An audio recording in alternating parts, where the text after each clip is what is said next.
नमस्कार बच्चों, मैं विनोद कुमार सिंह, संत जोसेफ स्कूल टाढ़ी। कल के वीडियो में हम लोग पढ़े थे, पीछे का जो वीडियो हमारा था लॉकडाउन के लगने से पीछे का, वो था अध्याय 4 अंधविश्वास का अंधकूप पार्ट 1। अंधविश्वास का अंधकूप पार्ट 1 ये वही चैप्टर है। अंधविश्वास का अंधकूप पार्ट 2 है। ठीक है, इसका मतलब बताए थे घनघोर अंधेरा। तो अब इसमें हम लोग पढ़ेंगे। देखिए, दोनों चैप्टर एक ही जैसे, दोनों चैप्टर का नाम एक ही है। अध्याय 4 भी है अंधविश्वास का अंधकूप, अध्याय 5 भी है अंधविश्वास का अंधकूप। ये पार्ट 1 पार्ट 2 करके ऐसे किया है। चलिए हम देखते हैं क्या लिखा है।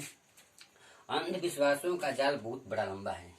अंधविश्वास जो है उसका जाल कितना है बड़ा, बहुत बड़ा लंबा है। संसार का कोई देश इससे अछूता नहीं है। सब देश में, चाहे वो भारत हो चाहे कोई भी देश हो, विश्व में जितने देश हैं सब क्या है, अंधविश्वास में अछूत नहीं है। अंधविश्वासों के अनेक रूप हैं। अंधविश्वास के कितने रूप हैं, अनेक रूप हैं। कभी किसी संख्या को अशुभ मान लिया जाता है, तो कभी किसी दिन को अशुभ मान लिया जाता है, तो कभी किसी समय को क्या मान लिया जाता है, अशुभ मान लिया जाता है। ठीक है, तो कभी किसी दिन को अमंगलकारी का मतलब होता है अशुभ ही होता है। जैसे तो ना, बिना मतलब अमंगलकारी में जो कार्य हम लोग करेंगे वो अच्छा नहीं होता है। ठीक है, कुछ न कुछ अनहोनी हो जाती है। हमारे देश में तो विवाह, गृह प्रवेश, व्यापार की शुरुआत आदि कार्य प्रायः ज्योतिषी के निकाले हुए शुभ मुहूर्त में ही किया जाता है। देखिए, कोई भी हम लोग अच्छे अच्छे कार्य करते हैं, जैसे शादी विवाह हो गया या गृह प्रवेश हो गया या कोई भी नया काम करते हैं, तो सबसे पहले क्या करते हैं, पंडित जी के पास जाते हैं, उनसे दिखवाते हैं दिन, समय और तारीख कि कब ये शुभ मुहूर्त है, ताकि उनके बताए हुए अगर हम नहीं करेंगे तो उसको अशुभ माना जाता है।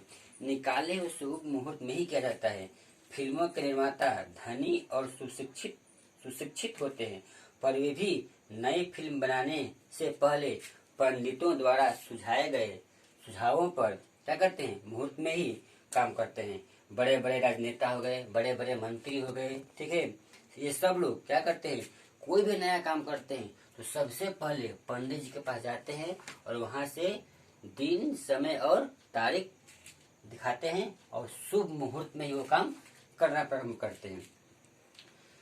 बड़े बड़े राजनेता, मंत्री, जब कोई मंत्री होता है और जब अपनी शपथ लेने जाता है तो क्या करता है, समय ज्योतिषी की सहायता से निश्चित करते हैं कि हम किस दिन शपथ लें, किस दिन हमारा दिन शुभ है, कराते हैं। ठीक है, तब जाकर क्या करते हैं, लेते हैं। लेकिन इसमें कुछ लोग ऐसे हैं जो अपने उज्जवल भविष्य के लिए तंत्रिकाओं से गुपचुप, माने बिना बताए हुए, न जाने क्या क्या अनुष्ठान करते हैं। ये सब क्या है, मिथ्या है। मिथ्या मतलब झूठ, मिथ्या का मतलब होता है झूठ है। ये अंधविश्वास का ही घिनौना रूप है। ठीक है, जो ऐसे करते हैं बिना, तो क्या करता है, यह जो होता है अंधविश्वास का एक घिनौना रूप होता है। ज्योतिषियों की तो लीला ही विचित्र है। वे वर्तमान, भूत तथा भविष्य की सब बातें बताने का दावा करते हैं। देखिए, ज्योतिषी के पास हम जाते हैं ना, क्या करता है, हमारा भविष्य क्या होगा, वर्तमान में क्या है और भूत में क्या हुआ था, वो सब बताने का प्रयास करते हैं और बताने के लिए दावा भी ठोकते हैं। वे अलग अलग स्थानों पर अलग अलग रूप में विराजमान रहते हैं।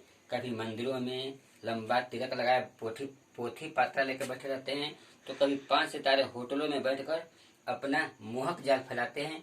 कभी कभी संयोगवश उनकी बात सच भी निकल जाती है।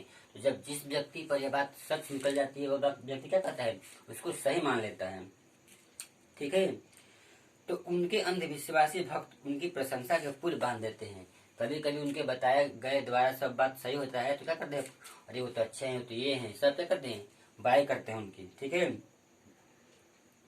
लेकिन कभी कभी ज्योतिषी की स्थिति बड़ी हास्यास्पद हो जाती है। देखिए कैसे होते हैं, एक कहानी दिया गया है। एक बार लंबा तिलक लगाए पोथी पात्रा लिए हुए एक ज्योतिषी जी एक बस में यात्रा कर रहे थे। यात्रा लंबी थी। कुछ लोग उनसे अपना भविष्य पूछने लगे। ज्योतिषी महाराज भविष्य की बातें इस तरह बता रहे थे जैसे आगे सारी दुनिया ही क्या होगी, उनकी आज्ञा से चलने वाली है, यानी उन्हीं की आज्ञा चलती है। ऐसे सब बात बता रहे थे। तभी एक युवक ने ज्योतिषी जी से पूछा, महाराज आप अपना 1 घंटे आगे का भविष्य बताइए। आप जो बता रहे हैं अपने भविष्य बताइए, 1 घंटा आगे का, क्या आगे क्या होने वाला है 1 घंटा में, क्या आपकी कोई हानि होगी ज्योतिषी जी क्रोधित होकर बोले, हानि हो हमारे शत्रुओं की। हमारा क्यों हानि हो? हमारी कुछ हानि नहीं होगी। हमें तो भविष्य फल पूछने वाले लोगों से कुछ दक्षिणा में ही मिलेगी, कुछ न कुछ लाभ ही होगा। यह कहकर ज्योतिषी जी लोगों के भविष्य का हिसाब लगाने में जुट गए। थोड़ी देर बाद वह बस किसी अड्डे पर रुकी। तभी वह युवक यह कहता हुआ बस से नीचे कूद गया, ज्योतिषी जी मैं चला, जरा अपनी जेब संभालिए। देखिए क्या किया था, उनके जेब काट लिया था वो आदमी। कौन? जो कह रहा था कि 1 घंटे आगे का भविष्य बताइए। ज्योतिषी महाराज ने पत्रे पर से अपनी आंखें हटाई और अपनी जेब टटोली। जेब कट चुकी थी। ज्योतिषी जी बहुत दुखी होकर चिल्लाए, अरे मैं तो लूट गया, मेरी जेब से पूरे 500 रुपये निकल गए। तभी बाहर खिड़की में से ज्योतिषी महाराज जी की गोद में उनके 500 रुपये डालता हुआ वह युवक बोला, लीजिए। जिस आदमी ने जिस व्यक्ति ने उस पैसे को लिया था, वह पैसा क्या कर दिया, दे दिया और बोला, लीजिए, अपने रुपए पर अब इस पोथी पत्रे को फेंक दीजिए। ज्योतिषी महाराज और यह कहकर वो लोग भीड़ से गायब हो गए। इतना बात कहते हुए व्यक्ति क्या हो गया, भीड़ से गायब हो गया। ज्योतिषी जी को काटो तो खून नहीं है, ये पत्थर की मूर्ति के समान क्या हो गए, बैठे रहे। अब बस में बैठा कोई व्यक्ति उनसे अपना भविष्य पूछने नहीं आया। जो अपना 1 घंटे आगे का भविष्य नहीं जानता है, वह भला दूसरों के वर्षों का भविष्य कैसे बता सकता है, कैसे ठीक हो सकता है। ऐसा बहुत बार होता है कि ज्योतिषी महाराज की भविष्य विद्या की सारी पोल खुल जाती है, ठीक है। फिर भी बहुत से भोले भाले लोग ऐसे होते हैं जो ज्योतिषी के जाल में फंस जाते हैं।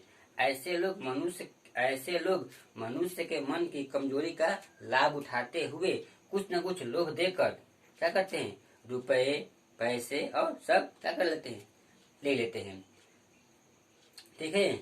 रुपया दो, रुपया दान देकर व्यापार में भारी लाभ हो जाए, मुकदमा जीत जाए, पुत्र प्राप्ति हो जाए और भी न जाने क्या क्या मिल जाए। ऐसी इच्छा रखने वाले लोगों की संसार में कमी नहीं है, ठीक है। और बिना कुछ किए धरे बैठे बिठाए ढेर सारा धन किसी को मिल जाए तो फिर क्या कहना है। वैसे तो ज्योतिषी हम लोग भी बन सकते हैं, आप लोग भी बनिएगा। फिर एक कहानी कह रहा है कि एक बार किसी ढोंगी पंडित जी ने किसी महिला से कहा, 2 दिन एकांत में पूजन कराओ, तुम्हारा सोना दुगना हो जाएगा। देखिए फिर क्या कह रहा है। महिला ने सोचा, इससे सस्ता सौदा क्या हो सकता है, घर में 15,000 रुपए का सोना तो होगा ही, पूजन में 200 रुपए खर्च करके क्यों नहीं से हम दुगना कर दिए। देखिए उस औरत के मन में क्या हुआ, लालच आ गई। चलाक पंडित जी ने पूरा ढोंग रचाया, घर का सारा सोना मिट्टी के एक घड़े में भरकर जमीन में गाड़ दिया, ऊपर उस पर क्या कर दिया, मिट्टी से ढक दिया। इसके ऊपर पूजन करने लगा। वह महाराज 2 दिन तक वहां झूठी सच्ची क्रियाएं करते रहे। दूसरे दिन पूजन पूर्ण करके उस धूर्त ने महिला से कहा, पूजन तो आपका पूरा हो गया, कल सवेरे आना, अपना सोना खोद कर निकाल लेना, दुगना हुआ होगा। यह कहकर वह ढोंगी महाराज अपने दक्षिणा लेकर चला गया। पंडित जी के कहने के अनुसार महिला ने दूसरे दिन जमीन खोदी तो सारा सोना गायब मिला। इससे स्पष्ट है कि झूठे पूजन के बीच किसी समय ढोंगी पंडित जी महाराज ने औरों की आंख बचाकर सोने पर हाथ साफ कर लिया। क्या किया, वो जो औरत सोना को जमीन में गाड़ी थी, वो पंडित जी लेकर फुर हो गए थे, ठीक है। अज्ञानी महिला सोना दुगना कराने के लालच में अपना सोना भी गंवा बैठी और जो दुगना होने वाला बात था वो तो अलग की बात है। अंधभक्ति व अज्ञान ने उसकी भारी हानि कर दी, ठीक है। यानी कि अज्ञानता के कारण क्या हुआ, सब हानि हो गया और बुढ़िया बैठकर रोने लगी। ऐसी घटना बहुत होती हैं, समाचारों में, पत्रों में, टीवियों में, अखबारों में आप लोग देखते होंगे। फिर भी लोग अज्ञान और अंधविश्वास के जंजाल में फंस जाते हैं, उससे वो छूट नहीं पाते हैं। अंधविश्वास के अंधेरे कुएं में डुबकी लगाकर ही वे अपने को धन्य मानते हैं।